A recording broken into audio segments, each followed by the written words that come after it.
and Tobago Updates Television, your exclusive gateway to Tobago, broadcasting the beauty of this island paradise to the world.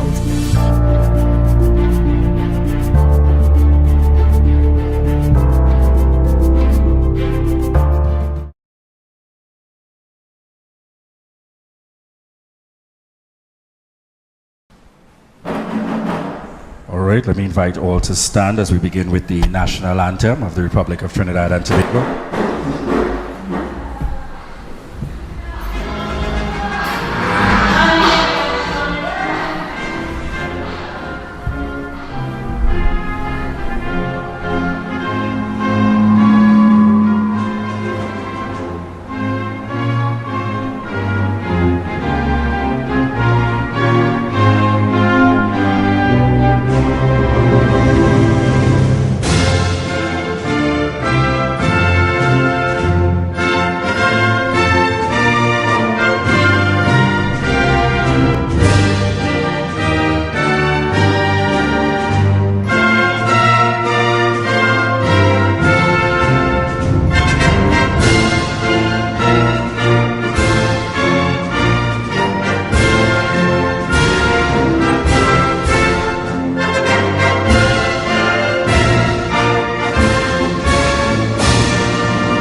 Please remain standing as we have Dr. Terence Farrell lead us with the interreligious prayer.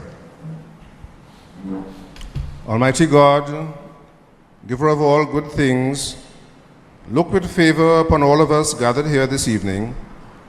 Shower us with your blessings of peace, love, and fellowship as we engage in the consultation with the people of Tobago East for the betterment of the lives of the people of Trinidad and Tobago through constitutional reform. And at the end of these proceedings, take each of us safely back to our homes and our families. Amen. Thank you very much. Please be seated.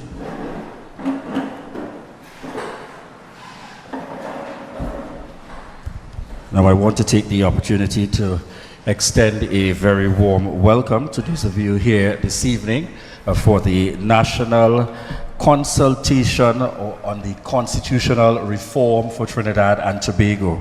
As you're aware, there's the National Advisory Committee on Constitutional Reform, and today is the hosting of the session here in Tobago East to give an opportunity, just as the committee has been doing, going around other parts of Trinidad and in a similar manner here in Tobago today.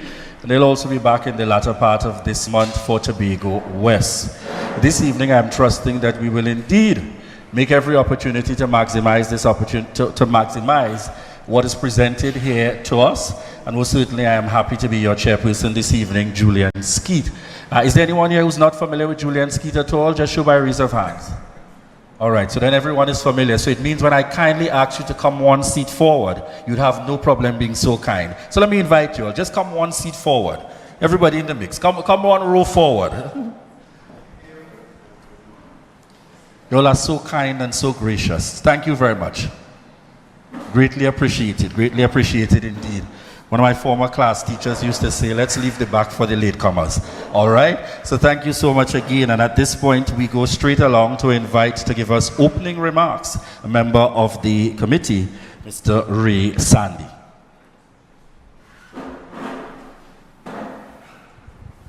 Thank you very much, Mr. Skeet.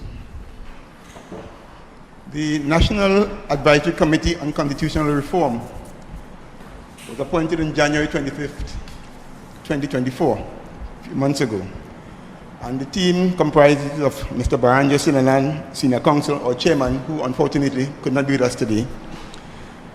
On my right is Dr. Terence Farrell, our de facto Chairman today. We have Ms. Jackie Sampson Miguel, also unable to make it today. Mr. Winston Rudder, on my left, as a member. And the other members are Ms. Hema Narayan Singh, Mr. Nizam Mohammed, Ms. Helen Drayton, and yours truly, Ray Sandy. The committee is to formulate terms of reference for a national dialogue on constitutional reform for Trinidad and Tobago. And our instruments of appointment mandates us to consider the diverse nature of the national society, its historical evolution, and progress made in nationhood since attaining independence and republican status. So our role today is really to listen to you and to hear from you as far as constitutional reform is concerned. So I'll now turn over to the de facto chairman today, Dr. Terence Farrell, who will brief you as we go along. Dr. Farrell. Yeah, this one. Thanks very much, Ray. So just by way of background, I'm happy to be here in Tobago East.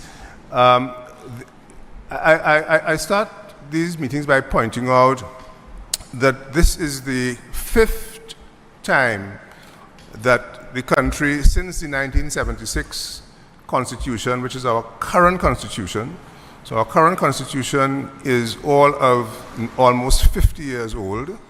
This is the 5th occasion that we are attempting constitutional reform. The 1976 Constitution, which we had, essentially came out of the work of the Wooding Constitution Committee, which worked between 1972 and 1974.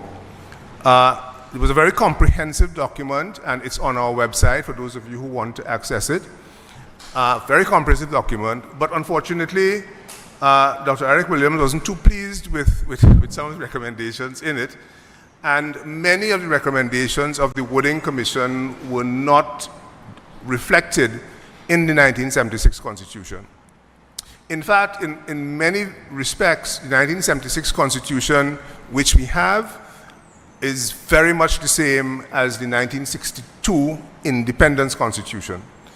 The important changes were that we became a republic, so that the Queen was no longer our head of state. We have the president as head of state, and we had some powers taken away from the prime minister and given to the president in terms of appointments and so on. But basically, the structure of the 1976 Constitution was very much the same as the 1962 Constitution. But in fact, it's even worse than that, because the 1962 Constitution was actually done in a fairly hurried kind of fashion. Some of you may remember that we had a federation, a West Indies Federation, between 1958 and 1962, 61 really.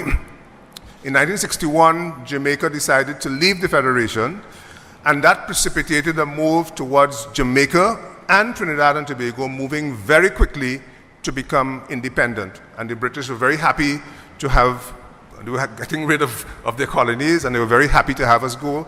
So we went through a process, a very quick process of getting that first independence constitution done.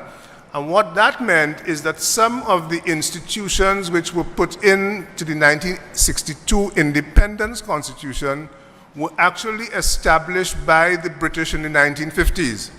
So I want you to understand that many of the institutions that we have in our current constitution were in fact established in the 1950s by the British. Since 1976, we have had, this is now the 5th attempt, we had the Hayatali Commission, which was set up under the NAR regime in 1988, which attempted to embark on the process of constitutional reform, but that initiative was interrupted by the 1990 attempted coup, and basically nothing happened. The Pandey administration, there was the Manning administration, they didn't do anything between 91 and 95. The Pandey administration did not have a constitutional reform exercise, but what they did do is that they had some significant pieces of legislation that were passed in that period, such as the Freedom of Information Act, the Judicial Review Act, the Integrity in Public Life Act, all of which have significant constitutional implications.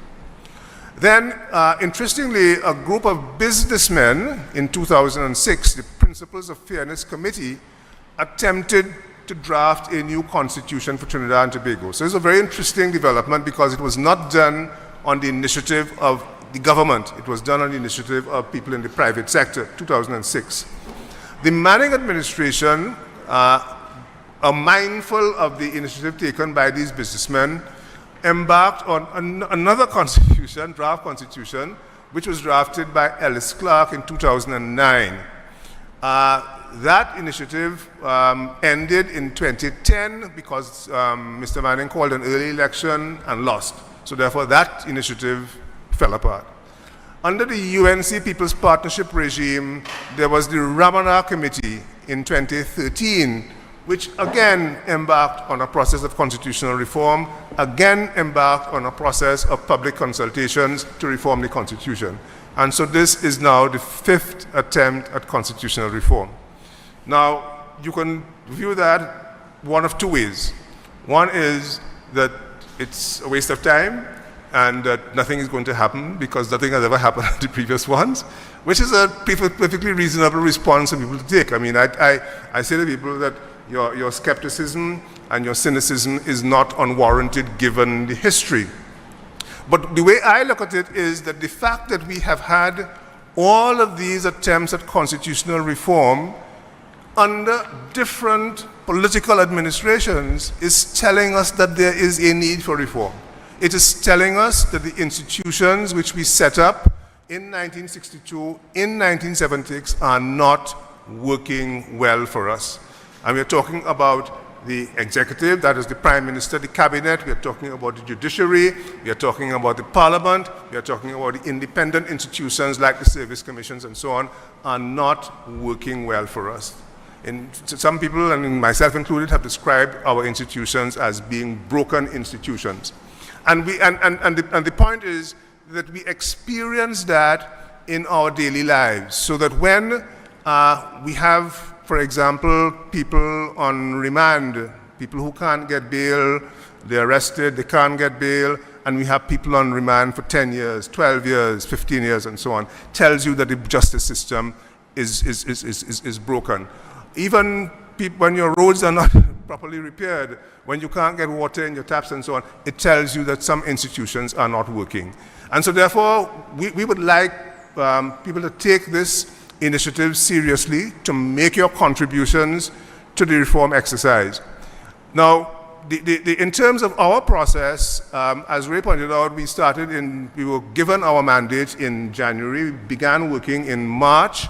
We are working towards a May deadline, end of May deadline, to hand in our report and recommendations to the Cabinet. It would seem as though this is a fairly short period of time, bearing in mind that the Wooding Commission took 2 years. The Wooding Commission took 2 years in part because there were a couple of states of emergency in Trinidad and Tobago at that point in time. But also, the Wooding Commission did not have the significant advantages that we have. They didn't have any internet. They had no social media, they had no email, they had nothing like that. So the only way of talking to the people was actually going around to the country and talking to people. We have the advantage of having the technology available to us to communicate with people, and we have been using that. So to date, we have received about 400 email submissions that have come in to the Secretariat. We also engaged in discussions with experts, people, constitutional lawyers. We also engage with people involved in the social sciences, political scientists, and so on, getting their views on reform. And we are engaging in these public consultations across the country. We are going to all 14 regional corporation districts in Trinidad, as well as in Tobago, Tobago East and Tobago West. So we have 16 of these public consultations where you can come and express verbally what your thoughts are on constitutional reform. And we have the advantage that we also have the reports from Wooding, from Hayatali, from Principles of Fairness, from the Clark draft, from the Ramana Committee draft, all of which material which we have, and in fact, as we told you, it's up on our website. You can consult any one of those previous initiatives and see what recommendations were made. So we are taking all of that material, as well as the material we gather from submissions, from talking with you in these public consultations, and we will be able to craft our report and recommendations, hopefully by the end of, not hopefully, definitely by the end of May. So that's the background to what we're doing, and with that, we'd want to invite you to come. Yes, I'm saying to indicate that and to welcome Dr. Faith Israel, the Deputy Chief Secretary of the THA. Thank you very much for being here. Thank you. All right, thank you very much there for our chairman for today. And just before we dive on in, giving a background in relation to the project at hand, just want to provide you with a bit more information. The members of the committee, I know that Mr. Ray Sandy spoke to the individuals by name, but just to give you a sense of the background, the chairman of the committee is actually a former speaker of the House of Representatives, as per interest in an SC. As chair, we have here with us today Dr. Terence Farrell, former Central Bank Governor and Attorney at Law. We also have our very own Mr. Ray Sandy, former Tobago House of Assembly Chief Administrator, and Mr. Winston Rudder, Public Service Commission Chairman and former Permanent Secretary in the Ministry of Agriculture. And as he mentioned, also members of the committee who are not here today, Jacqueline Sampson Miguel, former Clerk of the House and Attorney at Law, Nizam Mohammed, former Speaker and Attorney at Law, Hema Narayan Singh, Consulting Managing Partner, and Helen Drayton, former independent senator. So just to give you a sense of the background of the members of the committee responsible for leading this charge as we go through this evening's discussion. And certainly in recognizing our Deputy Chief Secretary, I'm also recognizing the fact that she's the assemblyman for Belle Garden, Glamorgan. I hope I got the name correct this time. For the Belle Garden, Glamorgan area, and also Secretary with responsibility for the Division of Health, Wellness and Social Protection in the Tobago House of Assembly. So certainly welcome this evening. All right, and at this point, ladies and gentlemen, we proceed straight into the question and answer segment. Of course, the committee has determined that this is where they would want the majority of the time to be spent, given the nature of the activity here this evening. There's a simple request that before contributions are made, you are asked to indicate your name and the area that you are coming from. A general location is fine. And further to that, in the first instance, we would want to indicate an approximate time of just about 5 minutes or so per contribution, just for allow for movement. And in the event that we go through the respective persons making contributions, we'd be happy to take you a second and third time around accordingly. All right. So with that said, we go into the question and answer segment immediately. For those wishing to ask a question, we'll be utilizing the microphone on your left and to my right. So the floor is now open. So who's going to start us off for this, the first, the historic one happening in Tobago?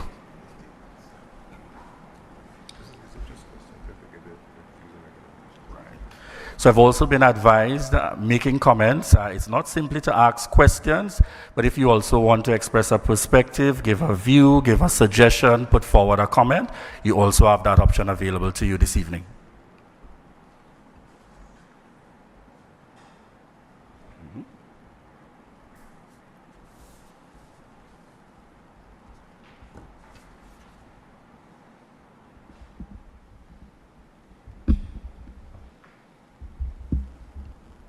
Good afternoon to the Commission, and good afternoon to all the persons present here.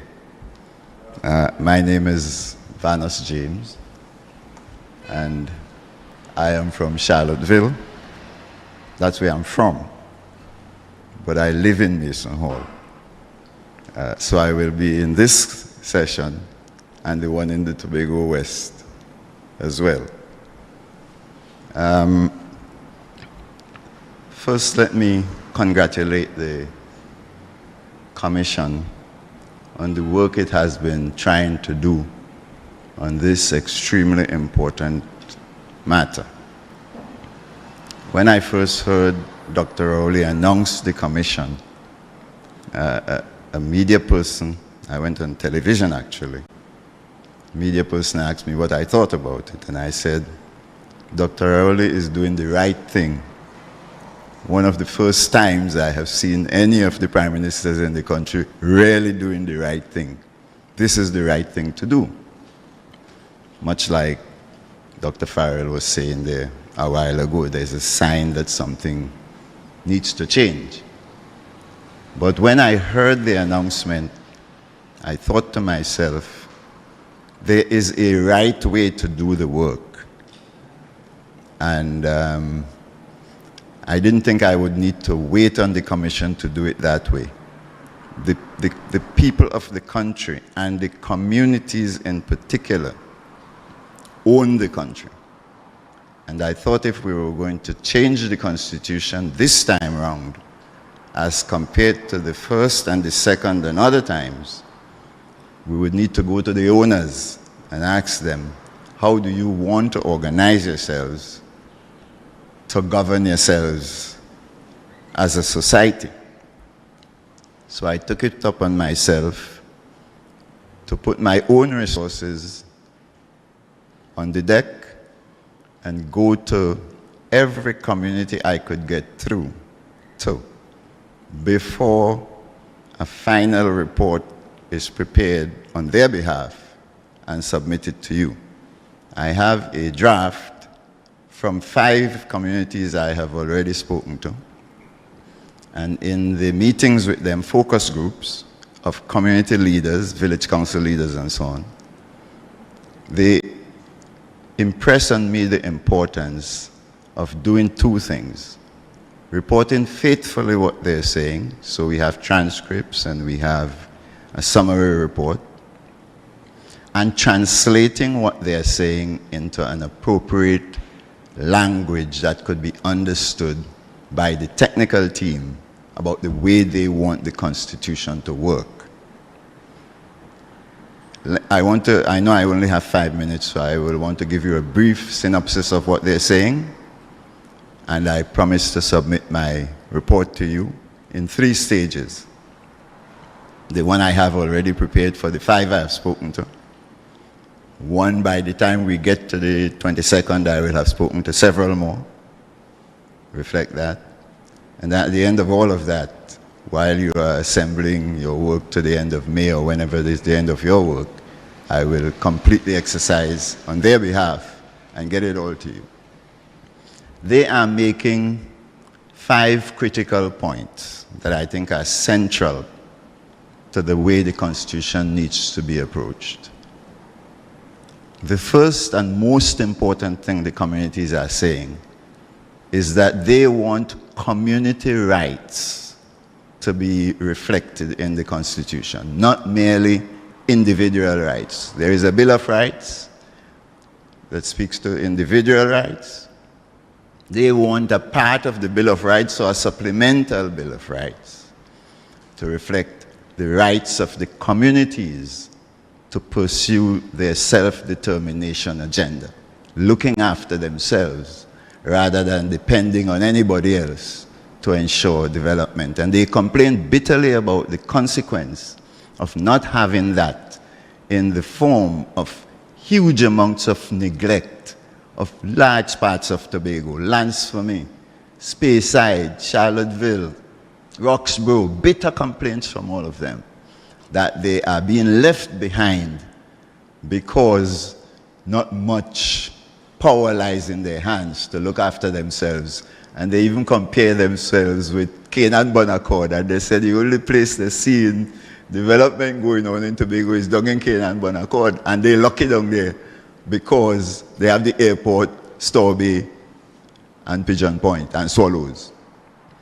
But they are all feeling left behind. I guess you would understand that, those of you who are from Trinidad, with Toco and Mayaro and Pinal and all those places. They want community rights to self-determination and empowerment fully reflected in the Constitution. So that's the first thing.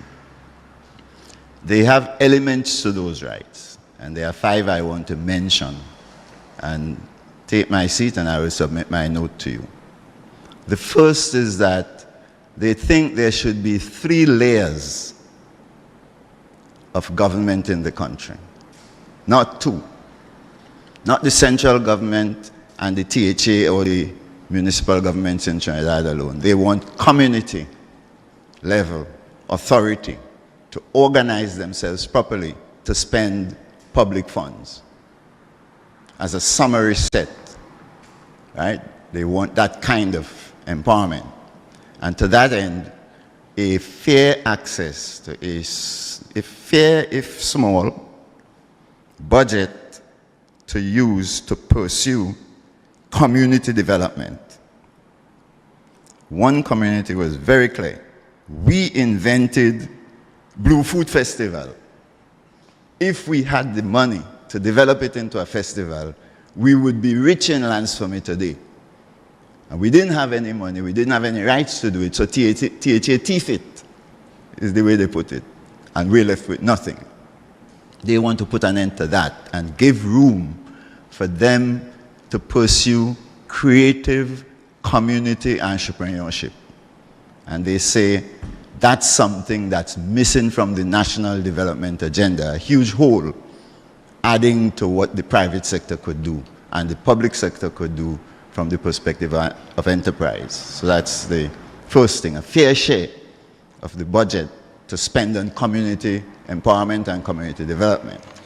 The second thing they want is a right to be recognized in the Constitution as having the right to formulate and create a community authority to spend the public funds. Properly organized, and they emphasize that, properly empowered, fair, inclusive decision making. All those rules could be created as regulatory elements of the constitutional provisions in the language of the Constitution, but they want the power to organize themselves as community authorities to pursue community development and spend public funds to that effect with full accountability, transparency, all the other things. The third thing they want, very clearly, and they emphasize this, they do not want government at any level above them to make any decision on anything that would impinge on what they're doing in the communities without the right to weigh in on what the government chooses to do. And they put it this way: we want a say. We don't want the government to make no decision and come and tell us this is how it must be. We want to have a say in the way decisions are made by the THA whenever the decisions are likely to affect us in our communities. This is 5 communities so far, all unanimously saying the same thing. They say they want that for the THA, and by implication I would say the communities would, if they were saying that in Trinidad, would imply that for the local government bodies down there. But they also want, this is the fourth demand that they are putting forward, they want the same provisions for access to policy making and lawmaking opportunity to influence those at the national government level. So the communities want the right to be able to appear in any forum appropriately defined in the Constitution to weigh in on education policy, on health policy, on infrastructure policy, anything that would affect them and their efforts at community empowerment for the THA and for the central government. And the final thing they want reflects their experience with being left behind. They asked me, can you find a way to say for us that we need some special organ in the government that is responsible to ensure that no community is left behind for 62 years in the way we've been left behind. We don't want this to go on. So we want some specialized agency in the government to take responsibility for ensuring spatial equity of access to development opportunity.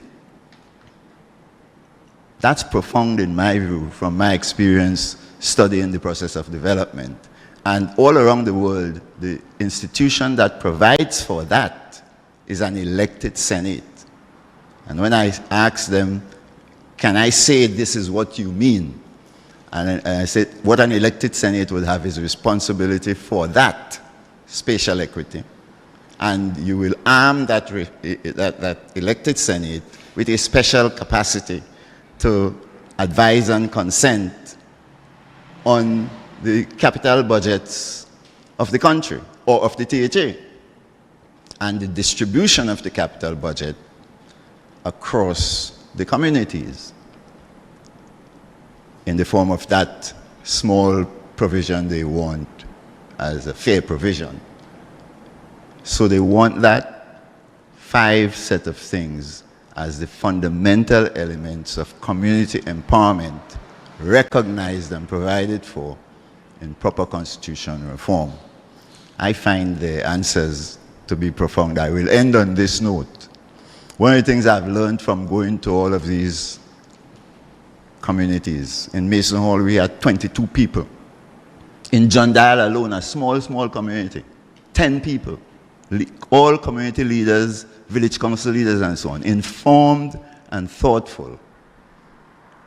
One of the things I learned from them is you never know where wisdom will come from.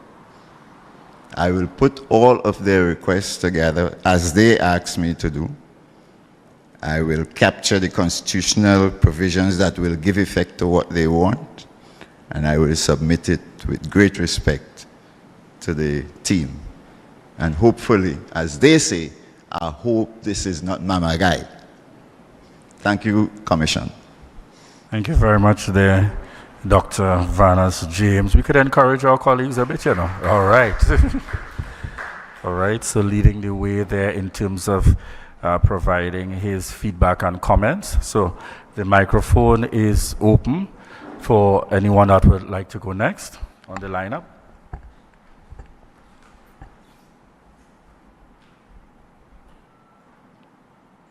Remember, this is an opportunity for you to have your say. It's not for the members of the committee to have the greatest voice here this evening, but rather for them to hear the feedback from those of us gathered. So they're really looking forward to hearing from those persons gathered here today, even if it is comments or general feedback that you'd like to provide.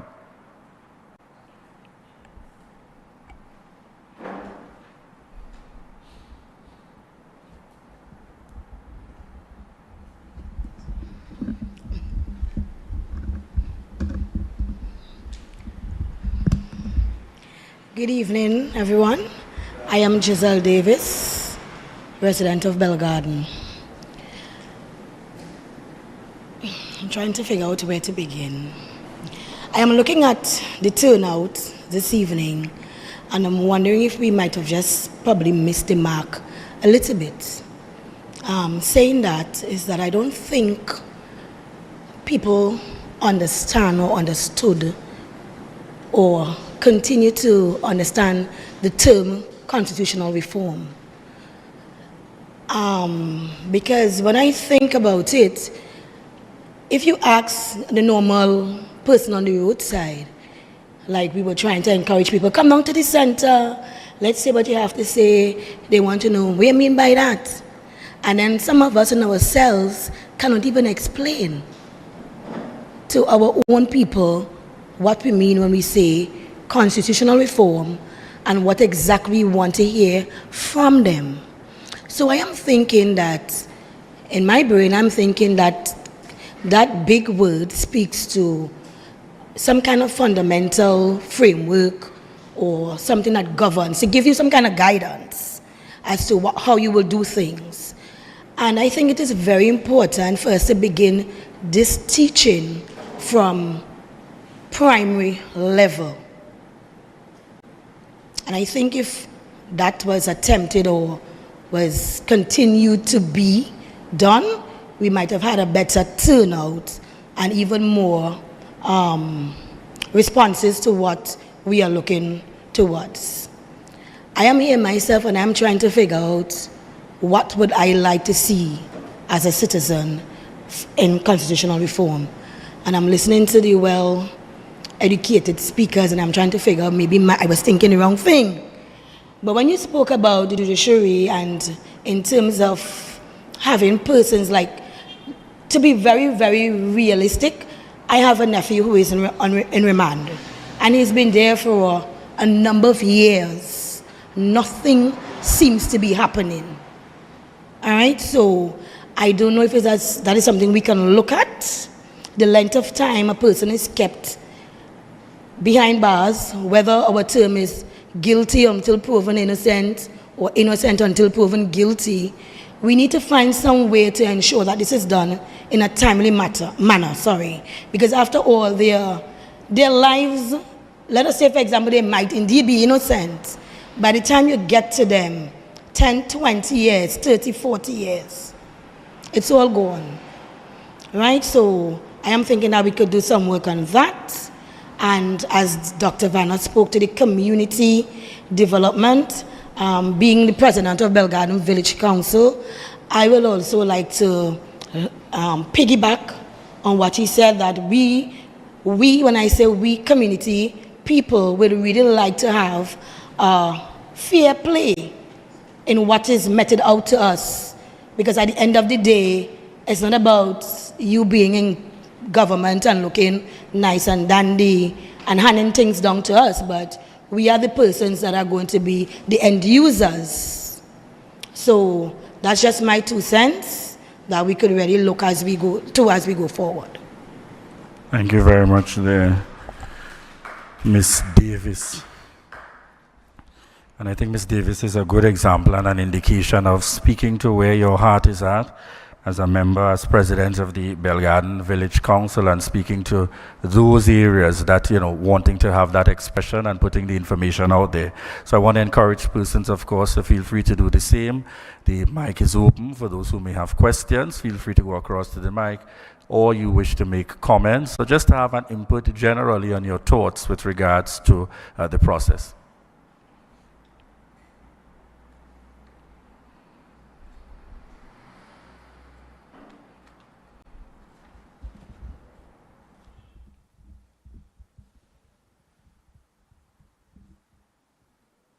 Good evening, everyone. My name is Marlon Rajman. I'm a resident of Goodwood. In this consultation, how much regard is being given to equity of status between Trinidad and Tobago, where the laws are concerned? And I give you one example that has been bugging me for many years. Question 31 of the Motor Vehicle and Road Traffic Regulation. What is the maximum width of a goods vehicle in Trinidad and Tobago? 8 feet in Trinidad, 7.5 feet in Tobago. I don't know how many vehicles lose half a foot when coming off the boat. And this has been so as far as I know. And nothing has been done to examine this and remedy something that might seem trivial. How can it be 8 feet in Trinidad and 7.5 feet in Tobago? And we have to write an exam acknowledging this to be fact. As Sister Davis mentioned, prisons. Why is there no facility for women in Tobago? Why are we so disadvantaged and continue to be disadvantaged? Is constitutional reform going to address something like this to remedy those inequities that plagues us in Tobago? Thank you.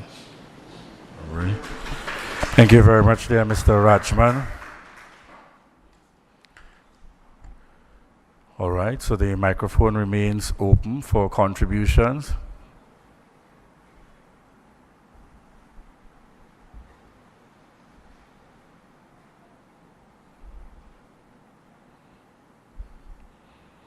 So a reminder to those gathered here again, the constitutional reform process needs your input.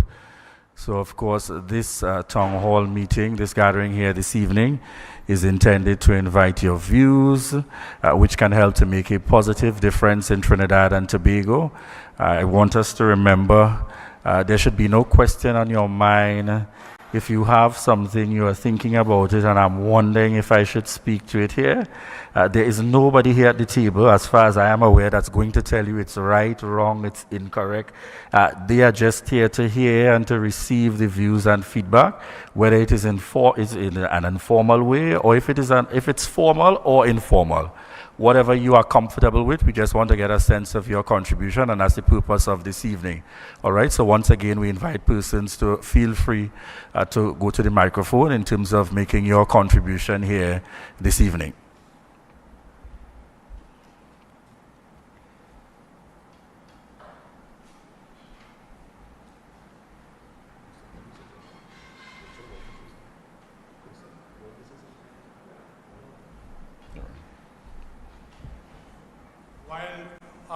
My name is Winston Rudder, and while we're generating some interest in the audience, I would just like to share something I know that is relevant to the point that Dr. Vanis James made.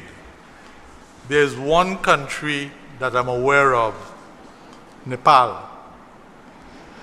their constitution speaks to a decentralized system that starts with the Village Development Committee, which is part of the Constitution, and formally recognize their regulations and laws and what have you as to how they operate, and accountabilities, budgetary arrangements and what have you. That is determined in the Constitution. And you have the provincial arrangements, and then you have the national arrangements. So there are the three tiers of governance and accountability with clearly defined rules. And if you just probably, I probably have a copy of that constitution in my system that I can send for you to look at it as you discuss with your people. I thought I would share that bit of information. Sure.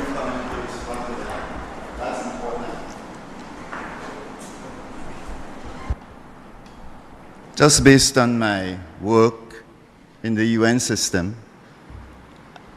I have had to study the Nepal arrangements and to study this whole basket of countries in the work I do for the World Intellectual Property Organization, 128 of them.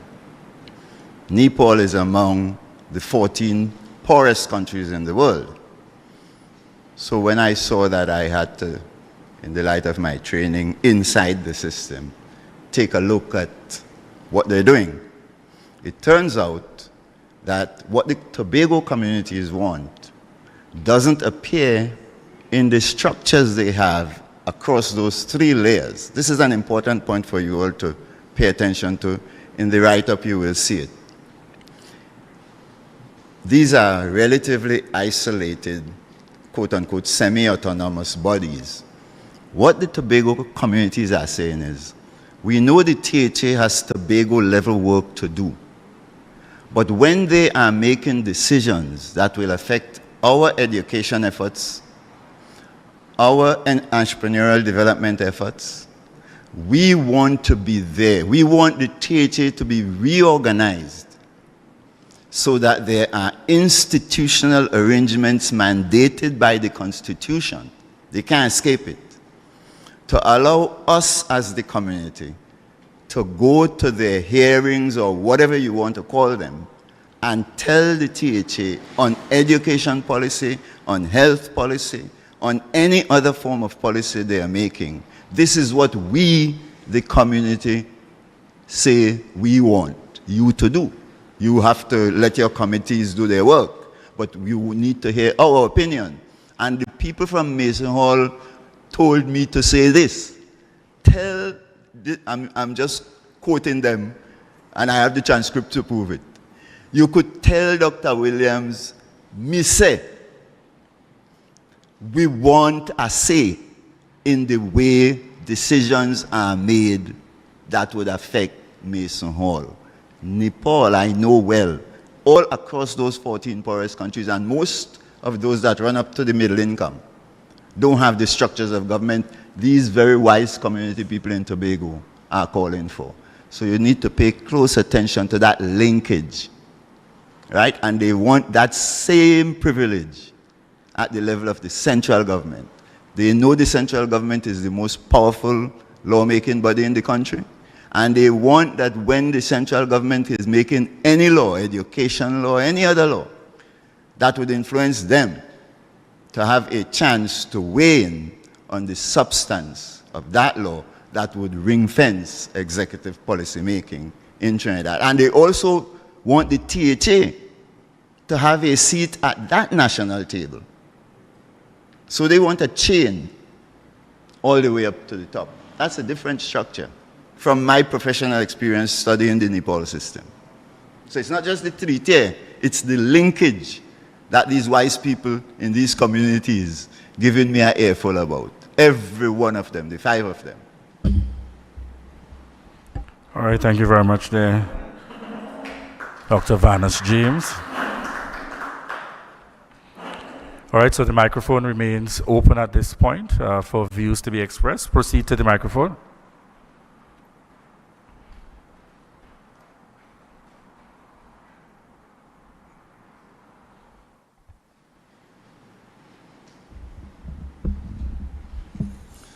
Good night to the head table. My name is Max James.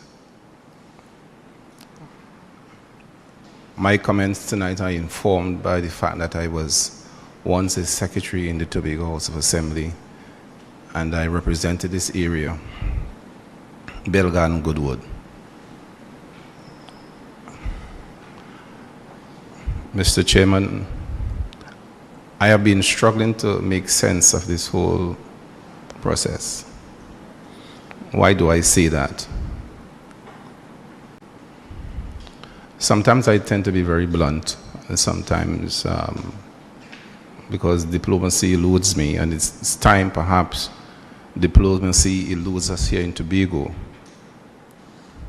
Before the Parliament at this time, at the Joint Select Committee, we have a bill from Tobago. A bill that seeks to set us apart within the context of Trinidad and Tobago. It has been stuck in our parliament for a number of years.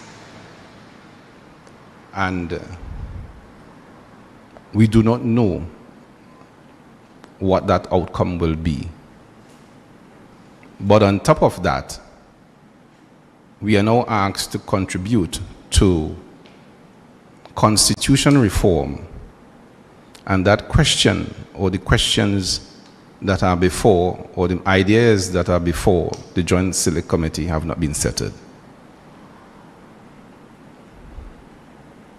That must be sobering to us here in Tobago. It was the will of Tobagonians, the will of all parliament here in Tobago. So we do in fact have a parliament. Tobagonians don't normally see that we will call it, even Trinidadians don't call it that. We have a parliament here. And it is the will, or was the will of our parliament here, where our elected representatives go and make decisions. And it seems to me that those decisions are not taken seriously.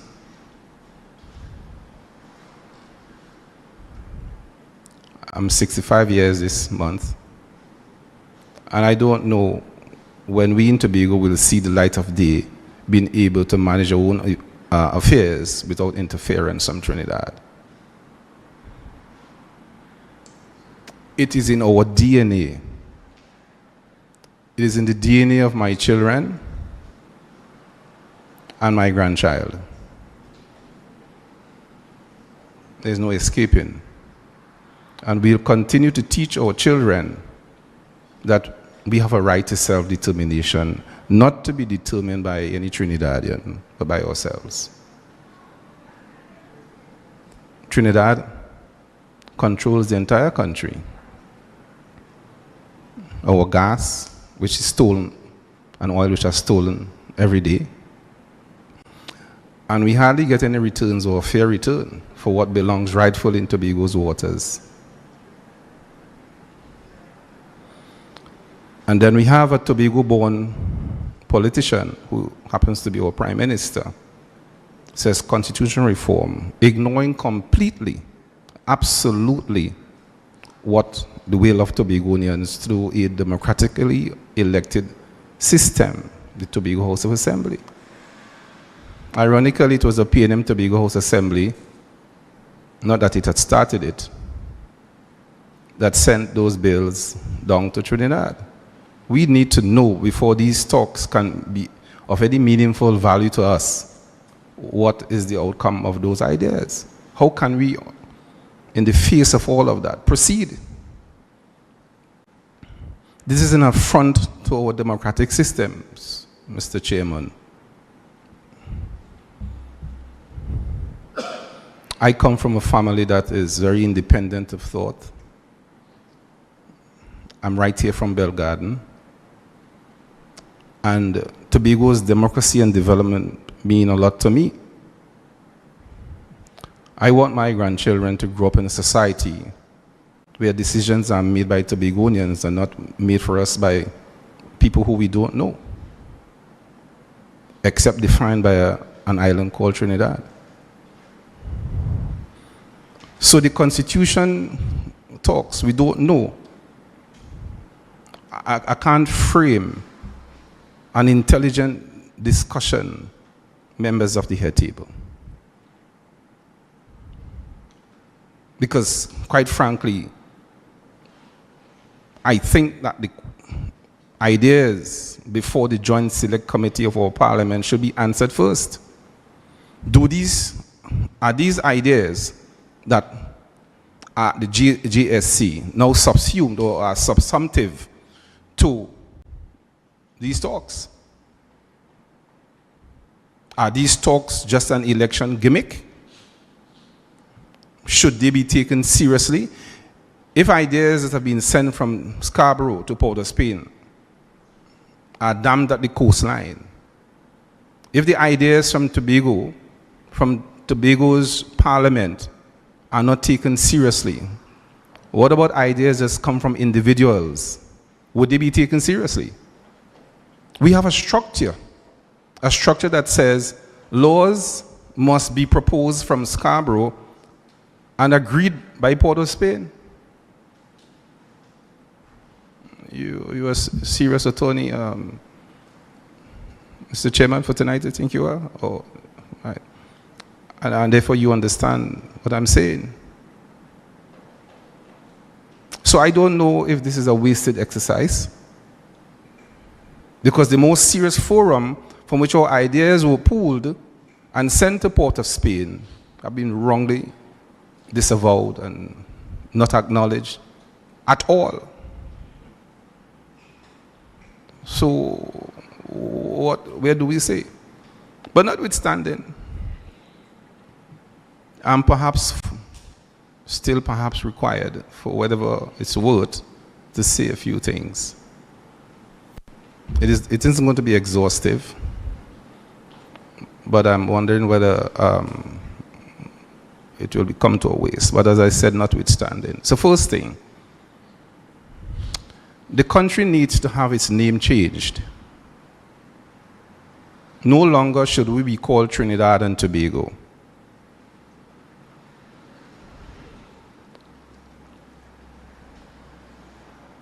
Because it conjures up significant superiority of one over the other.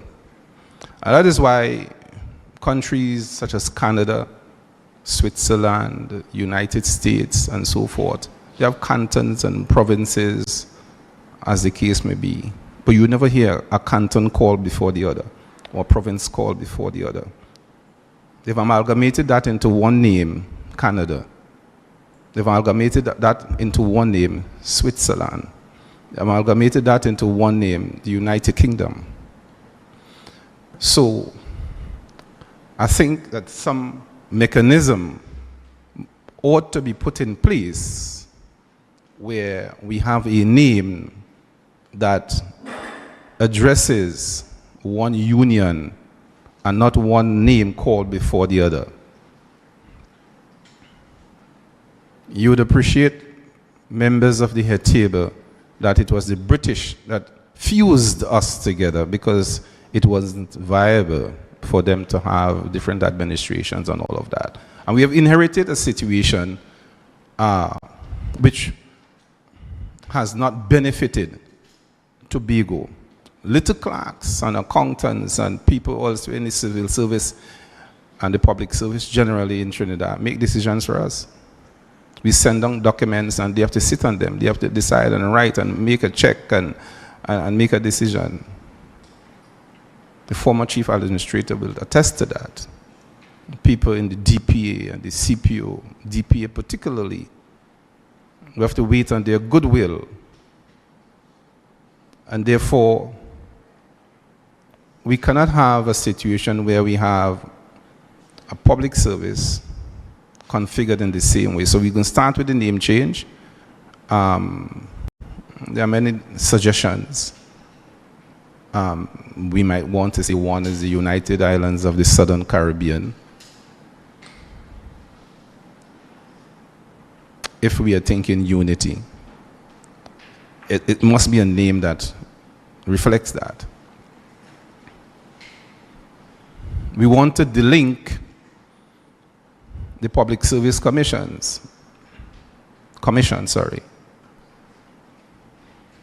the Teaching Service Commission.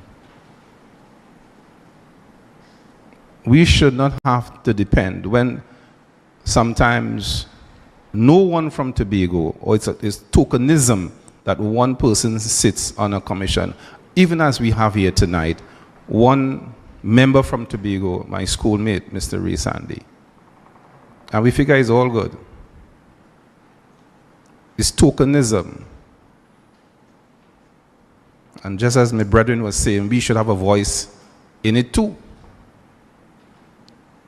Tobago makes the country larger than if Trinidad was by itself. We want to have fixed in our constitution our rights to our God-given heritage. Trinidad takes all our oil and gas, carry them to Trinidad and give us 4.3%. And it's all well and good. You have all the highways and byways and large buildings and institutions. They build Trinidad off Tobago's heritage, and that must stop. They tell us you could only have 10 nautical miles. That must stop. So the Constitution should fix all of those things. But again, all those things will form part of the ideas that are before the GSC. So are we rehashing those things? Why should the Parliament elsewhere tell us what our jurisdiction is? When it's a lopsided Parliament where we have only 2 representatives. So therefore, no way, no day, no time will we be able to say what we want in Tobago. The Minister of Finance does what he wants with the money. Monies are not sent to the Tobago House Assembly in accordance with the laid down precepts in the law.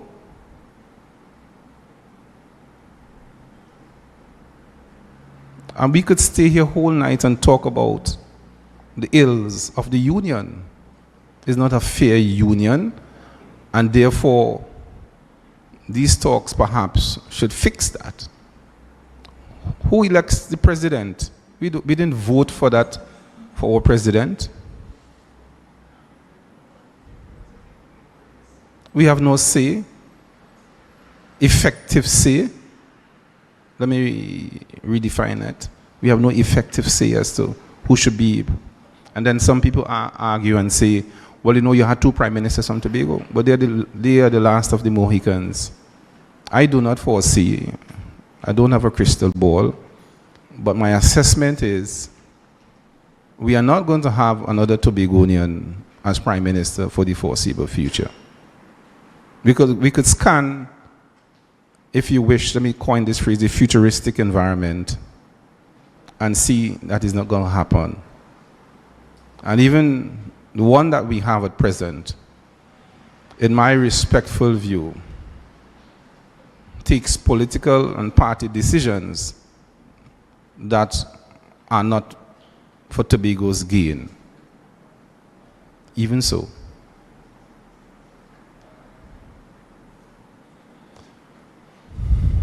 So I'm really hoping that we in Tobago here, and certainly in Belle Garden, could have a better understanding of how we should pitch our contributions, having regard to the fact that we have our ideas already submitted to the Parliament, and with amendments which have not been taken up by our Parliament. So in a sense, for me, these talks are a complete waste of time. It makes a mockery of my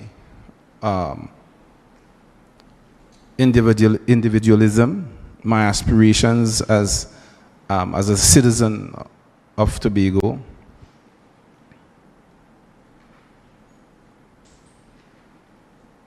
it makes a mockery of the whole process. But you have a job to do, and I respect the job that you have to do. But I'll be very happy, somebody who is reasonably well educated, to things make, I operate in an environment where things make sense to me. This doesn't make sense. We haven't completed a task and an assignment, but yet we are putting another assignment on top of an unfinished assignment. You see what I'm saying, Dr. Farrell? And so I don't know if you will be good enough to tell me now, right now, what should our contributions be, if you have the information, that is, how should we frame our discussions having regard to what is stuck up in the parliament?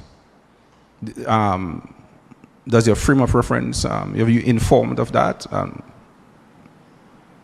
Are you able to say so, Dr. Farrell? Are you finished? Or you No, I'm waiting for an answer, then I could proceed. I really want an answer. Okay, so let me try. So there are two parts to the answer, I would say. One is that, and this is, I want to say the second thing first. Anybody in Tobago, just like anybody in Rio Claro, Mayaro, and so on, would have views about Trinidad and Tobago and the Constitution. You have views about how the parliament is constructed. You'd have views about how the president should be elected.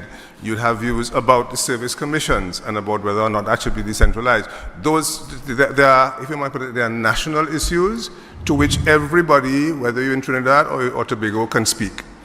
One of the things that we did, and this was part of my response to the intervention from the Belle Garden Village Council leader, is that we put up a questionnaire on the website where we asked people a whole range of questions, almost like a poll about a whole range of issues. And we're going to put up another one on Saturday coming, right? And people have responded to that in their thousands. I don't know whether they're from Tobago or from Trinidad, but I'm saying that people have views about those things anyway, quite apart from the Tobago self-government issue, okay?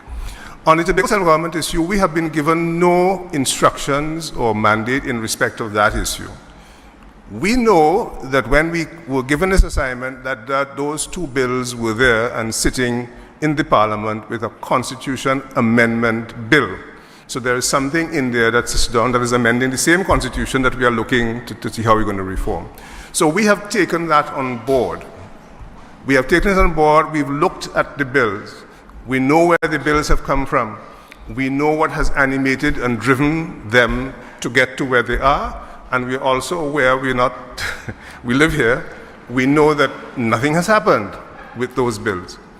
Our approach as a committee is that we have looked at the bills, we have started the process of discussion with certain, with you of course, and getting those kinds of views, but also we've spoken and continue to speak with some folks from Tobago on the bills, where the bills have come from, what the thinking is. We've interrogated some of the issues, some of the key points that are in those bills, the Constitution Amendment Bill, as well as the Tobago Island Government Bill. We've asked questions about it because we come to it from the perspective of the entire exercise. So let me give you an example. I mean, I don't want to go on too long about this. I'm happy because it's the first time outside of the Prime Minister we have an understanding of the framework in which you operated. Right. So we're not speaking for the Prime Minister. But so let us take, for example, the question of the service commissions. There are a number of recommendations which are coming forward from Trinidad as well as from, I don't know where they're coming from, on the question of the service commissions. I have written about the service commissions myself, and I think that the service commissions are dysfunctional. My friend here is the chairman of the Public Service Commission, so I mean, and I'm casting aspersions on him and his work. But my view is that the service commissions are a British colonial institution. It was done in the 1950s, before our independence constitution. I don't know if you were here when I was making that point. So my view is that the service commissions need to change that structure. This is my personal view, and people have challenged the committee members for articulating their personal views. My view is that the service commission structure needs to change, and that would of course apply to Tobago. Now, one of the things is that what part of our job as the committee is to think through the implications of whatever recommendations are coming forward. And that includes the Tobago bills that are on the table. Part of our job is to look at those two bills and to think through the implications of those bills in the framework of the entire exercise that we are doing. And that's exactly what we are doing. So our report will not address the bills per se. What it will do is that in looking at the bills and based on the comments that we get from Tobago, we got very few comments from Trinidad on the Tobago issue. We've had 4 meetings in Trinidad. Tobago has not come up. I'm just telling you, that's the fact. It hasn't come up at all. So from Tobago, we get those views, but when we are giving in our report, we will comment on the bills that are in front of the Parliament based on the issues that we've identified that may have implications for the larger exercise. That's how we have defined our role. We've been given no instructions, but that's how we have defined our role. I hope, does that help you? I am more afraid. Okay, right. Because what you're telling me is that as the committee that has been tasked with responsibility in exercise of eliciting, soliciting, whichever way, yes, the views from Tobago, you're now telling me that you would look at the bill, yes, and I could add the word again. Am I correct? Well, I haven't looked at it before, so I'm looking at them for the first time. Yes. Well, even if you're looking at it for the first time and in the submission of a report, you're gonna look at it. You're gonna take, and therefore that's the frightening part, because you will now add what your new findings are to what is already before Parliament, and when we in Tobago have already submitted our expansive views on what reforms we want. Yes. Not to be tied up with these new sets of views. We want to be able, to reiterate, decide how our own public service should function. Yes. We don't want a system where 2 representatives continuously being subsumed by the 39. Then we don't have a life. It's just like France has reserved certain things for Ghana and other former colonies, and continue to enrich itself and preserve its lifestyle on the heritage of Africa. And that is what Trinidad is doing by its legislative power. So we want to remove the legislative power as it exists of ostensibly what is a Trinidad Parliament. Because 2, very rare, it happened once in our lifetime, I don't see it happening again, where Robinson and Murray had an effective voice. Maybe you will see a statistical outlier that was a very powerful minority view that became ostensibly the majority view. I'm not seeing it happening again. And we have to fix these things. So in your reports, you're going to say Tobagonians are protesting the present configuration of the Parliament. It can't be where 39 other people, strangers to us, as we speak now. And let me be a little bit crass.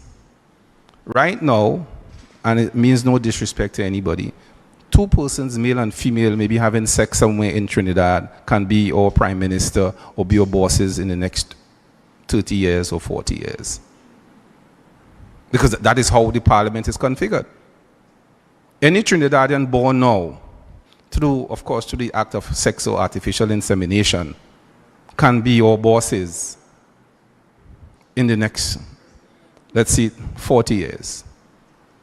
Isn't it so? And therefore we have to change that. We want to be our own bosses here in Tobago, absolutely in everything. And then we join with Trinidad, perhaps at a federal level, to determine how our gas and oil and anything that comes from Tobago should be spent for the national good. It can't be that you continue to make laws for us. It can't be where you take and steal all our gas and oil and all that is ours and then give us back a little pittance and then say it's one country. You can't have a situation where you determine our lines of longitude and latitude and then say that is Tobago. In fact, if we hadn't protested vociferously, the bill contemplated with Tobago would have been dammed right at the coast, right down Belle Garden Bay, right there. And Trinidad take the rest, going out from barrel of beef, as we say, for those who know Belle Garden. From the shoreline going out, Trinidad take all the rest. You see how ridiculous Trinidadians can be? Because the Trinidadians determine that. You see how people can be complicit because of a political party. The two representatives here were complicit in that. And they would have agreed because nobody lifted a finger. Aina Webster Roy or Shamfo Kojo lifted a finger in protest against the fact that Tobago would have been defined where I go to bathe in the sun in Belle Garden Bay. And it takes my fellow Belle Garden people here, it takes people like me to speak like this, even though it might hurt you, Dr. Farrell and Mr. Rudder. But those are the facts. Am I correct, Mr. Rudder? We are not hurt. We are not. All right. I just playing games with you there. We are not hurt. But you see what I'm saying? And therefore, so we're looking at the name change. We're looking at the fact that our public service must belong to us. We're looking at our hydrocarbons, must belong to us. Our police. Look at what happened. Members, I think perhaps one sitting right here, had their personal belongings tossed up and examined by an erroneous act of a registrar instructed by Port of Spain. So we want to be able to control our police. It happened when I was a member of the assembly, where Carlos John et al. Came into Tobago with Trinidad police, not Tobago police, with Trinidad. It happened again when the lands were being acquired for the airport. Trinidad police came across here. Then you had Trinidad Customs Office, what we call them, licensing office come across here to tell us what to do, as if we're stupid, as we can't govern ourselves, taking instructions from we know who, because he wants to get his way.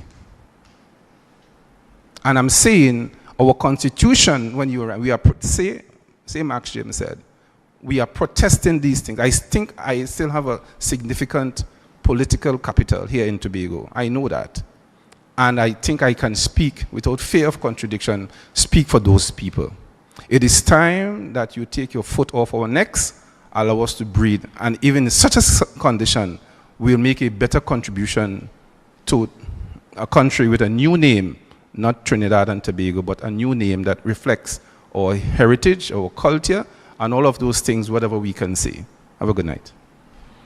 All right, thank you very much, Mr. Max James. So I just want to remind persons as we run along with the time that the microphones are open, so feel free to head on over to the microphone to have your say, to express your views, and certainly make your contribution here this evening. So the microphone is open for the next person that's interested in going forward.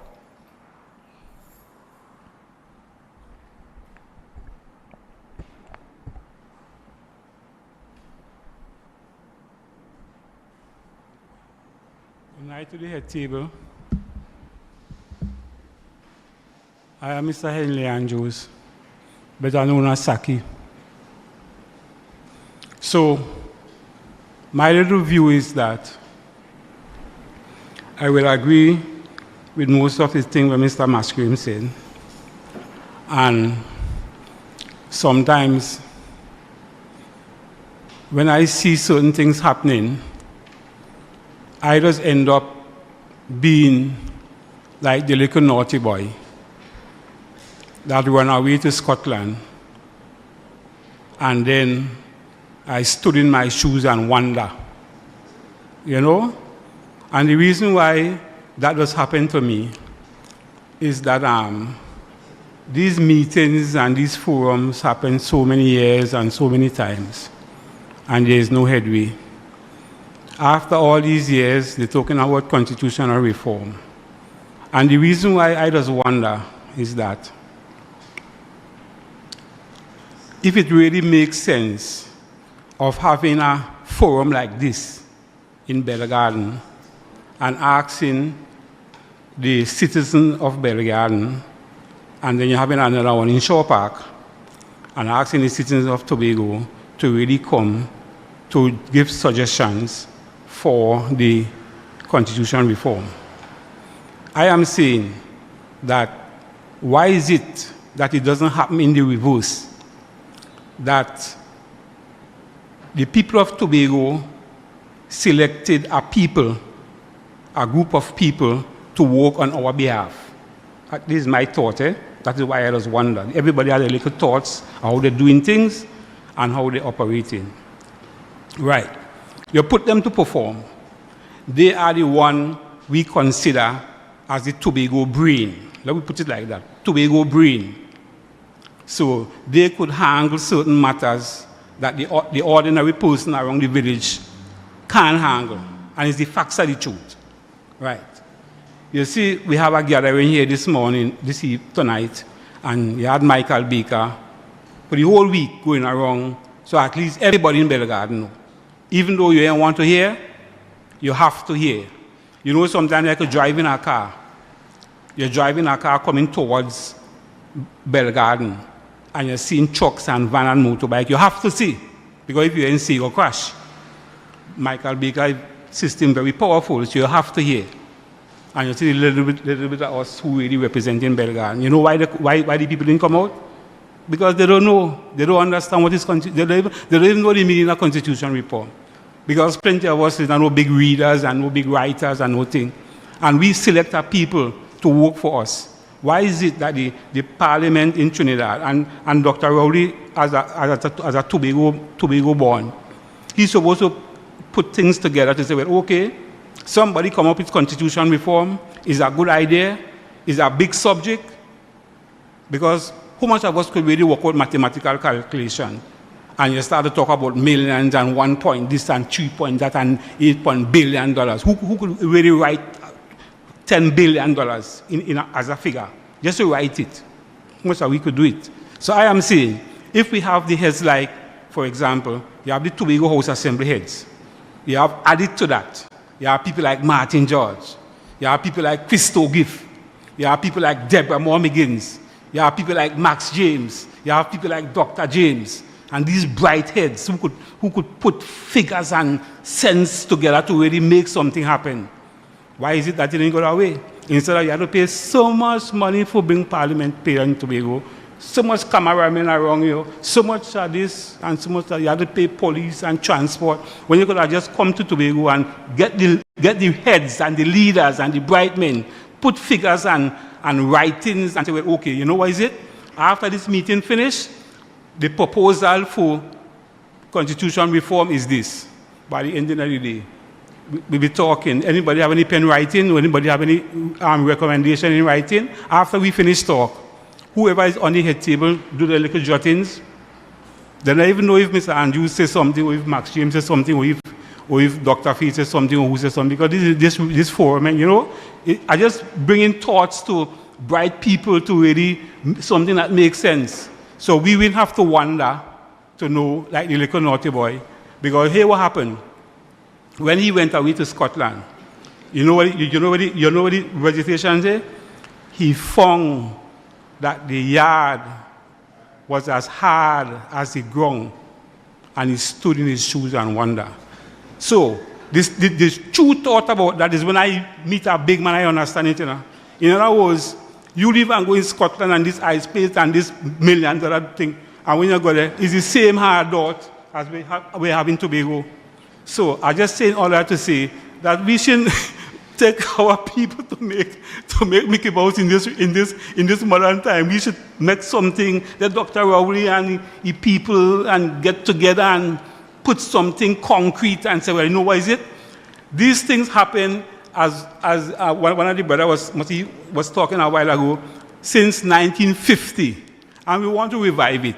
How much people know what happened in 1950 as a constitution?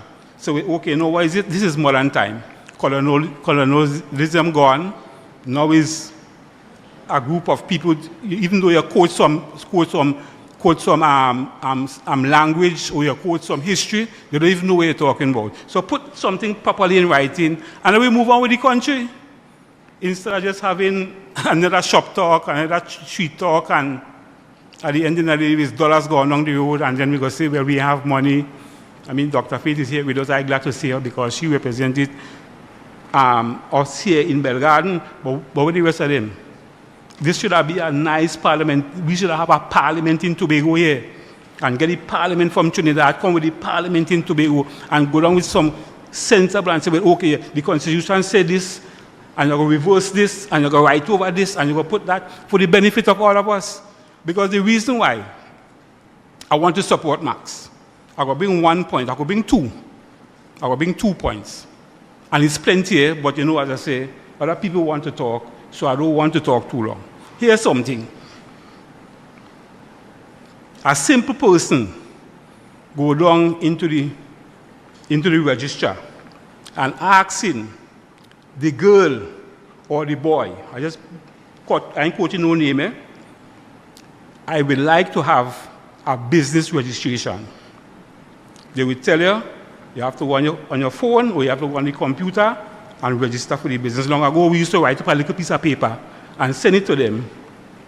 And at the end of the day, you know what they will tell you? How long will this thing take to approve? They will tell you, they don't know, but it should be about 3 or 4 days. But you know, you have to go to Trinidad.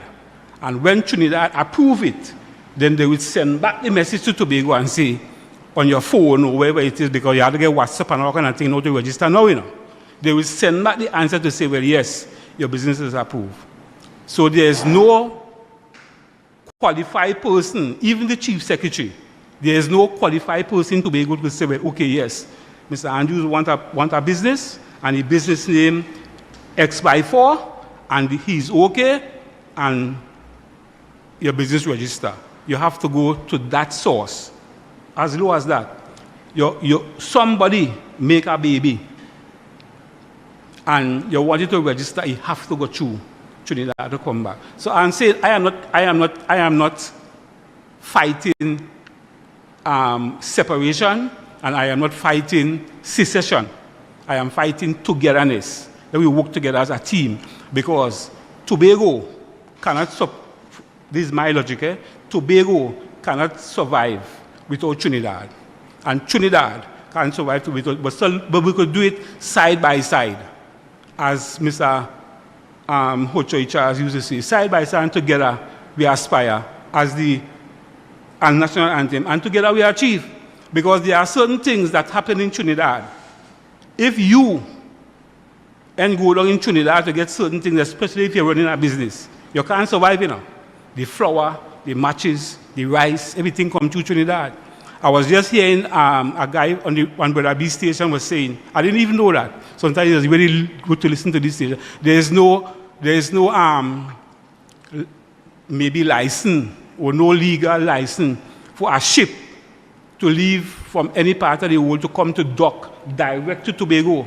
You cannot do it because there is no proper legal something for a ship to come direct to dock in Tobago. You have to pass through Trinidad. So if the ship and them coming away from Guyana and he pass in Tobago waters, why he can't dock in?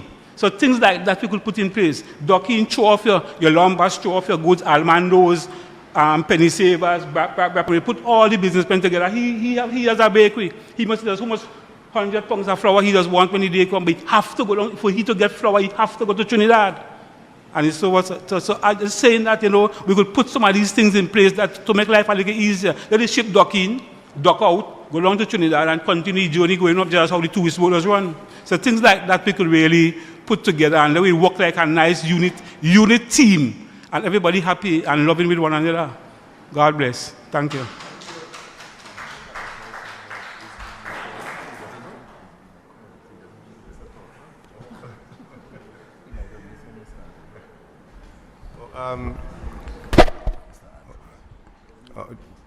No, just to say two things. One is, so our proceedings, by the way, are being recorded, so and are going to be transcribed and so on. So we will have a record of everything that is said here. I just want to point out that the committee has, to this gentleman's point, no, your point. No, not Mr. James. This one, yeah, Mr. Andrews.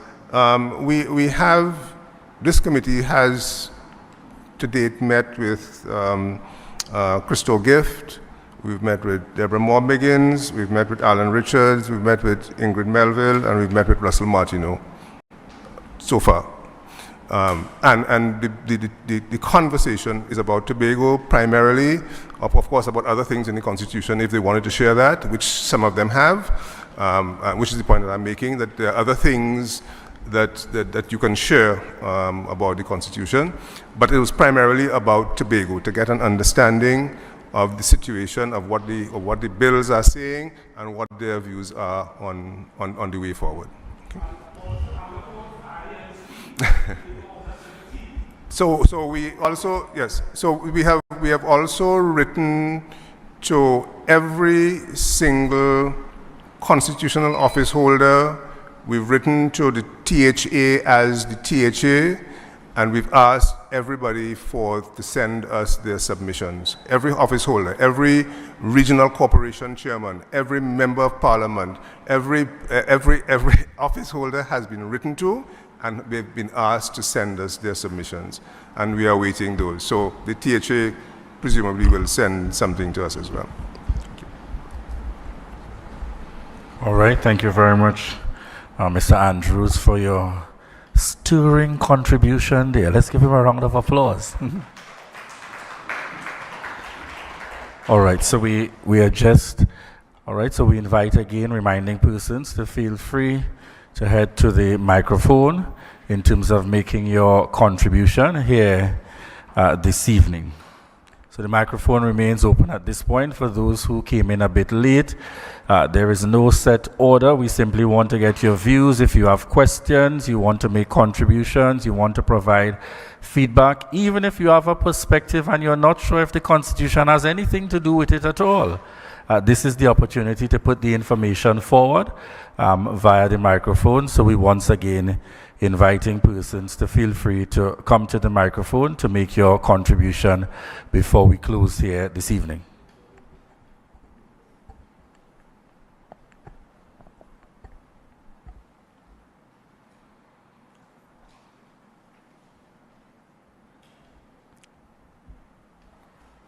Good evening again. Yes, so another thing that is stuck in my craw, according to the Tobago dialect, is that area of the highway from Bacalet traffic lights going up to the monument. That is the straightest part of the highway, and it has the slowest speed limit. Why no consultation was done by those who have the authority in Trinidad? Why they stopped the 80 at the bridge or at the lights, when that is the straightest part of the highway? I brought it to the attention of a police town hall meeting once, and the ACP said that is beyond his control. He had, even as an ACP at the time, he had no say when that legislation was being changed to increase the speed limit on the highway. I mean, I've driven on roads in Trinidad with much less width that you could do 65 and 80 on. And no consultation was had. Even when they increased the speed limit on Chauvin Road to 80, I brought it to the attention of the ACP. That road has a dangerous corner by Patinos on that corner. People always ending up in the bush. I see Wassa putting up, Wassa has a facility there now. People always ending up in the bush there, but you could do 80 on that road at your peril. And you're legally allowed to do 80 on a dangerous curve, and on the straightest piece of road in Tobago, you're only allowed to do 50. Is it that country people have goat bite way, so that you have to slow down? That is certainly unfair, and we're not accepting that. We'd like to have some remedy to injustices like that. All right. So it's just remind me of the name again. What Rajman? Marlon, right. Marlon Rajman. All right, so thank you very much for the contribution there. Any comments from your end, Mr. Sandy? Mr. Sandy, any comments from your end?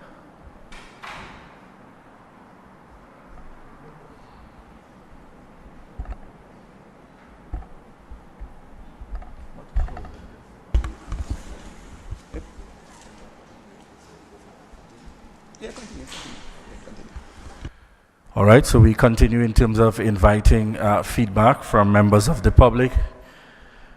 We're just at about 7:40. I know the estimated time frame here is that we go until just about 8. Open question and answer, comments and feedback. So we continue to invite those of you gathered, those who may have just joined in. The microphone is open. Feel free to go up to share your views, to share your concerns, which the members of the committee that are present here are certainly taking note of the information being presented.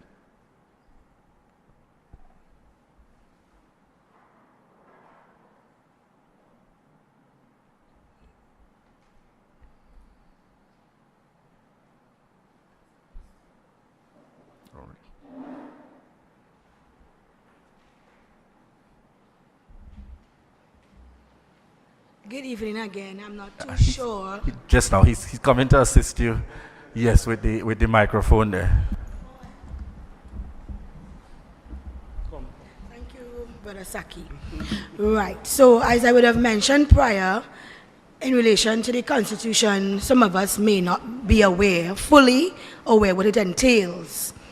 Because, looking at it is a very thick document. So now I'm sitting there and I'm thinking about, while we are talking about reforming, if we could think about kind of equalizing to some extent the workforce as it relates to how we relate to contract workers to public servants. I don't know, for whatever reason there is a stigma on contracted officers, like we have some kind of disease, for want of a better word, and most of the times we are treated with scant courtesy. Most of the times. So I think if we could have, probably a little, we will say a level playing ground where that is concerned, and more into making us feel a part of, I won't just say the workforce, but contributors to society, that would be nice. I don't know if it is in the Constitution whatsoever, but I'm hearing a lot about service commission and, stuff like that. So I'm saying, because I would have had instances where I would have to call service commission just for a little guidance on certain simple things as it relates to a contract. And then sometimes you could tell by the person's tone that they're annoyed, It's just like some people say you can't really, when you read a text message, how you could tell how the person feel.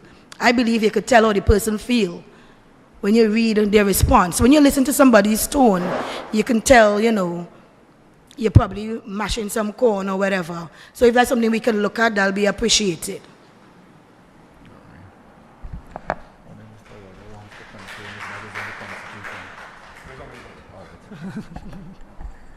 All right, so the microphones remain open in terms of putting forward your feedback and information.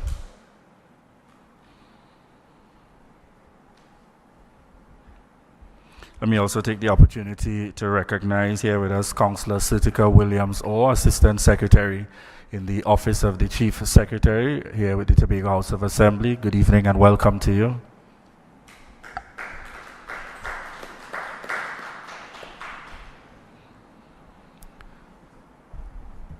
So this is your opportunity to have your say. Of course, as we mentioned earlier, the question and answer segment is the longest segment in this evening's program, so that a fair opportunity is given in terms of persons wanting to make a contribution. Feel free to ask your questions, put forward a contribution, make your suggestions in relation to constitutional reform, as this process seeks to have your input. So the microphone remains open at this point. You can feel free to head to the microphone. As a reminder, for those who are now joining, you're simply required to state your name, the general area in which you reside, and the contribution that you wish to make here this evening.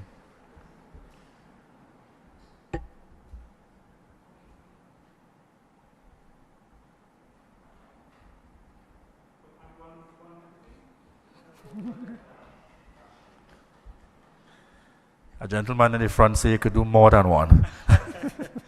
All right, I'm going to do 2. I want to suggest. Just give that 1 second, so he'll just adjust the mic for you very quickly.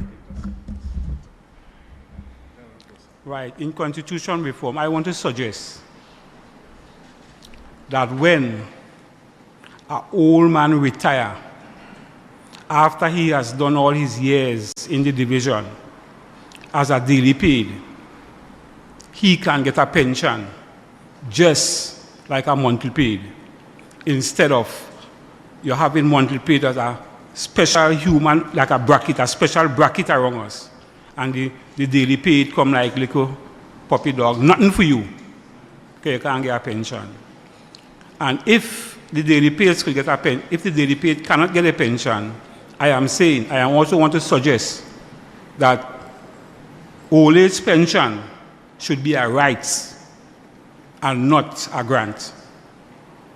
Because if the rights of a monthly paid civil servants, whether you're paying national insurance or you're not paying national insurance, you will get your pension. But here what happened, if you are a daily paid, you would not get a pension and you would not get old age. The reason why you wouldn't get old age is because you're involved in some little small business, over with us called kakada business. A little thing, you're doing a little shop, or maybe you're running a little taxi or you're pulling bull, and they catch you. As a matter of fact, one guy who and me his age went to school together, and he meet time for old age pension. And the started was to give him old age pension, and somebody must have make a report and say, but you know that guy does be selling mangoes when mango season come in. You know, they cut it down from 2,000 to 1,005. And we always have to give accountability just because you're using your brain. You come back with the same brain story. Just because you occupy yourself to do some little thing while you're old. I'm using the word old. I don't have no problem if anybody call me old man. Me, I have no problem with old man. The fact remains, the reason why you have to retire at 60 and the reason why they just give you old age pension at 65 is because you're old. That's the facts are like. That's how God make we. We have to go down. So if the time meet that you could get your pension, why is it? Because you're running a little taxi, like in my case. I do my little driving school. Most people in country was really driving me. Most of them are still going town. I might be doing my little thing, make my little thing, just because they know I'm doing a little, because they would ask what you're doing. I say, well, yes, I'm doing a little thing. I have to tell the truth because they see me on the road. You see you're doing driving school. You have to sacrifice 500, you know. And the old age pension is 2,005. And, well, I'll get national insurance. Or you know what? If they have a doubt that what you writing is wrong, you ain't getting nothing. There are some people who don't get nothing for old age pension just because they occupy. And they say, well, for example, like a guy down the road, he doing a hard way. Them fellas in Scarborough, they meet age, you know, but they're running their business over the years. They never depend on it. They do their service in the country. And they have let me say, a mechanical shop, or they have a parts place. They have a parts shop. And they serve the country for years. And just because they're doing the little business, you know what is it? Nothing for you because you're good. But yet, at the end of the day, if you work as a public servant over the years and you meet 60, they get in the old age, so it should be across the board. It should be across the board. You know, all of us human beings and all of us work for our country. We work hard for the country. And that's it. Thanks. Thank you very much there, Mr. Andrews, in terms of continuing to share the views and perspectives. So a reminder that the microphone remains open. Before we get to that point of closure, we are coming down to the final few minutes before we wrap up today's proceedings. So we want to remind the persons, those of you gathered here, that this is your opportunity to make your contribution via the microphone. Just feel free to step forward, indicate your name and your general area.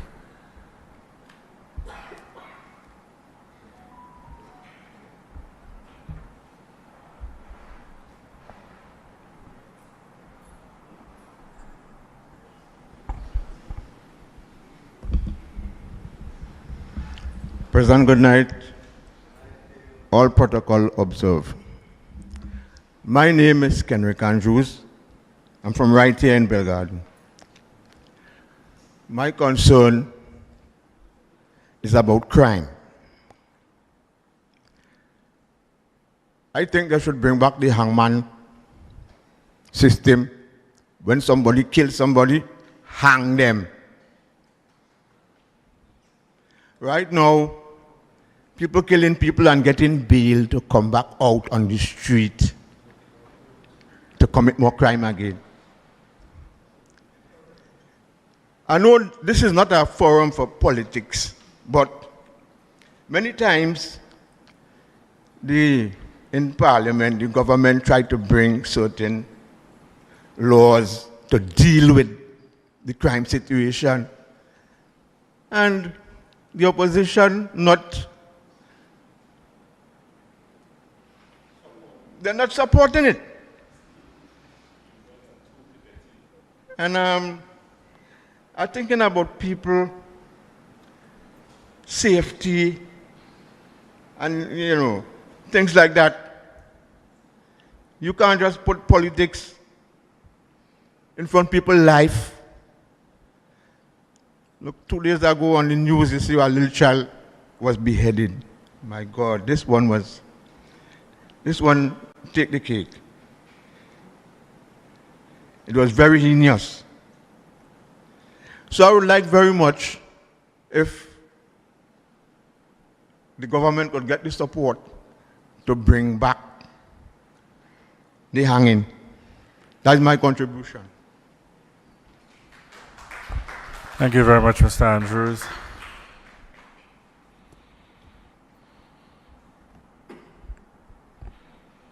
All right, are there any other contributions this evening, ladies and gentlemen?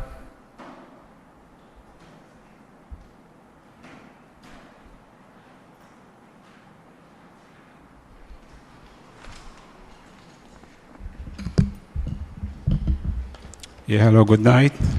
My name is Ian Robley from the Belle Garden, Bay Road area. If I may piggyback on what Mr. Andrews just said, along with hanging the criminals, another aspect of it is witnesses. What proper support system are there for witnesses? Because I may witness a crime, but because of lack of confidentiality in the system, I would not want to come forward unless it directly affects me, because I don't trust the system. So that is an integral part of the whole paradigm. We must be able to trust the system. If we do not trust the system, we would not come forward and give no information. That's one. The other thing, as Mr. Andrews mentioned, yes, someone commits a crime today or tomorrow, and before you think they're back out on bail, right? And the judiciary, as I know, it is in a mess. I had a simple matter in the court for ticket offense with the police. And it took me 4 years to get it resolved. A simple ticket matter. Every time you go, they postpone, they put it off. And as we all know, we had COVID over the last 2 years. COVID gone. It's still around, yes, but it's not in no big way again. And the judiciary is still closed. You still have to do things online. So I'm wondering, I say, so the COVID right now is only affecting the judiciary, because all the other areas open up back as normal. Who feel to wear a mask, wear the mask. But the judiciary is still closed. You still have to do everything online. The same matter I had with the court for the traffic offense. I was in the comfort of my home, doing what I have to do with online. And just because when whoever tell me, put on your mic now, put on your camera now, and I put on my camera, and I smile. I was smiling. The judge asked me what I'm smiling. I say, ma'am, that's my personality. But no, because I'm in the comfort of my home. And I was just smiling. She asked me what I'm smiling at. I said, ma'am, that's my personality. She didn't say an extra because she couldn't win me on that. If I like to smile, I like to smile. So I am saying, I love my country. I love Trinidad and Tobago, and I would go nowhere else to reside. I will go for a holiday, but I'm coming right back here because I love my country.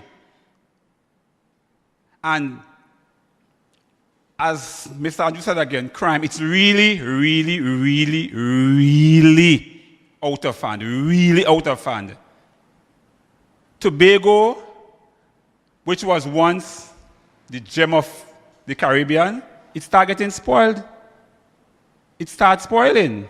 And if we don't pull it back now, what are we leaving for our younger ones, our children and grandchildren to live under?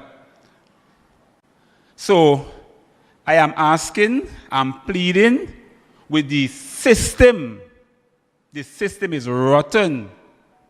And we need all hands on deck. We need all the assistance we can get from whoever to fix this thing. Thank you. Thank you very much, Mr. Robley.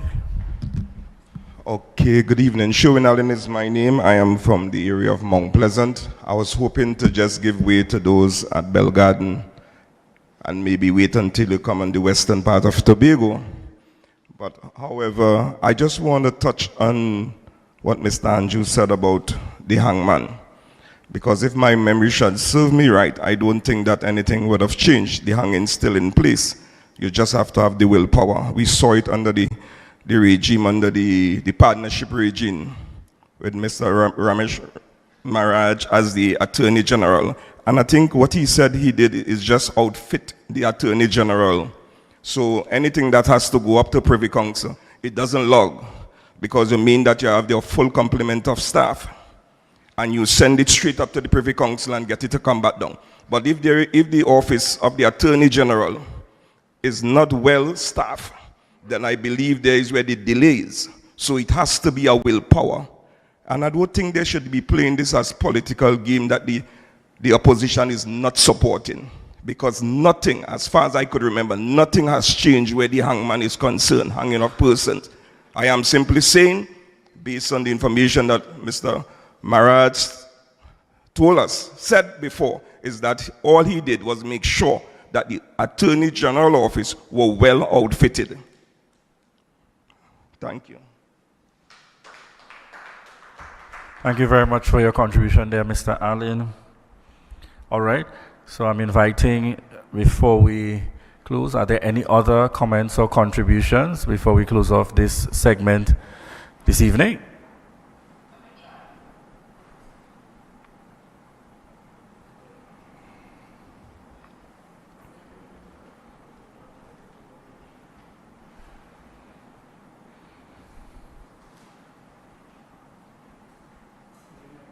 All right, so if we are hearing no further comments, we just want to remind the persons again that the constitutional reform process, you also have the option outside of these meetings to submit your views and recommendations by April 15, 2024, and that's via the website constitutionalreform2024.gov.tt, so that option still remains available.